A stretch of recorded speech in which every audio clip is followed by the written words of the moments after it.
You're listening to Ill Poet Society. Bismillahirrahmanirrahim. On March 23, 1944 in Alcaloo, South Carolina, these two white girls was riding bikes by the tracks that separate the whites and blacks.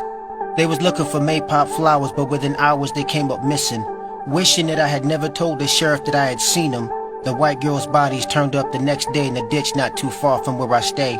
I was even part of the search to find them, but I found myself being blamed for the murder of Betty June Binnicker and Mary Emma Thames, ages 11 and 8. I began to panic as the white folks' rage raced at a pace too swift for me to even contemplate getting someplace safe. And before I could even count to 5, I heard somebody say the nigger boy was the last one to see him alive. I wanted to run, but my feet couldn't move. So I couldn't run, and there was no point at this point because I was quickly surrounded by a white mob with guns. I resigned myself to the fact that I was going to be lynched that very instant, but in that same instant, the sheriff grabbed me and took me to jail. My name is George Jr. Stinney Jr., and I'm being arrested for the killing of Betty June Binnicker and Mary Emma Thames, ages 11 and 8. The mob followed us all the way to the jail. Meanwhile, I'm crying for my life and wanted to see my mother, cause I wasn't guilty of nothing but being in the wrong place at the wrong time while being the wrong color. Small for my age, I was slightly built, but the interrogation proceedings began with a bunch of questions centered around the presumption of my guilt.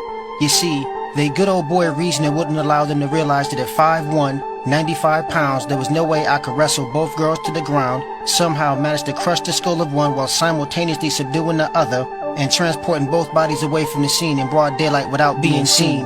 But the resolve of the sheriff could not be understated because he decided he was leaving that room with a confession even if he had to fabricate it. He offered me ice cream and said that I could go home and he'd forget it if I just admit that I did it.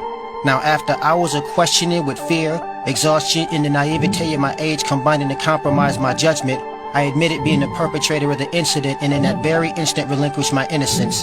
The sheriff left the room and I heard him say he just confessed that he was after sex. The little nigger boy just put the noose around his own neck. Best bet we get him to Charleston and out of sight. The lynch mob won't let the nigger survive the night. My name is George Jr. Stinney Jr., and I'm being charged with the killing of Betty June Binnicker and Mary Emma Thames, ages 11 and 8. The next morning I was sitting in my cell and I heard an officer tell another that my father had lost his job, and he and my family had left town the previous night in fear of their lives. I hadn't signed anything and no one talked to me about an attorney, but the jury selection began at 10, ended around 12 for the trial itself to start at 2:30. I couldn't do no bargaining and I wasn't in a position to, and that's probably how my defense attorney ended up being the county tax commissioner. Now, blacks were not allowed in the courtroom, so you know there were none on the jury. Quick, fast, and in a hurry with no witnesses, transcripts, written confession, or evidence. After 10 minutes, I was sentenced to death with no hesitance. My name is George Jr. Stinney Jr., and I have just been convicted of the double homicide of Betty June Binnicker and Mary Emma Thames, ages 11 and 8. By the time June 16th came, I resigned myself to the fact that I was going to die and convinced myself that I was not going to give them white folks the satisfaction of seeing me cry. Of this crime, I'm innocent. I done said it from the beginning, and my contention is not diminished one bit by your bigoted justice system or a death sentence from an all-white jury that deliberated my innocence for a whole of 10 minutes. I grabbed my Bible, and the guards walked me down the hall. A door at the end of the hall is all I saw. I walked in the room and handed the attendant my Bible and took a seat. But I was so small, the straps kept falling off and sliding down around my feet. The attendant looked at me and froze. I was too short to reach the face mask and electrodes. He took a second look and sat me on top of a stack of books. He stretched the electrodes to the limit to reach my head and cover my face with the mask is what he did, all of which was still too big. Then he pulled the switch.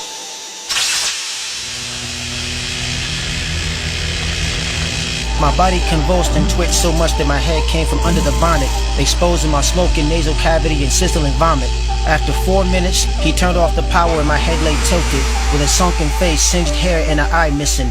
I'm sharing this with you so I'm not forgotten and the justice system is held accountable and in shame. Even though I may be long gone, don't give up trying to clear my name. My name is George Jr. Stinney Jr., and I was executed for the double homicide of Betty June Binnicker and Mary Emma Thames, ages 11 and 8. And to this day, at 14, the youngest ever to be executed in the United States.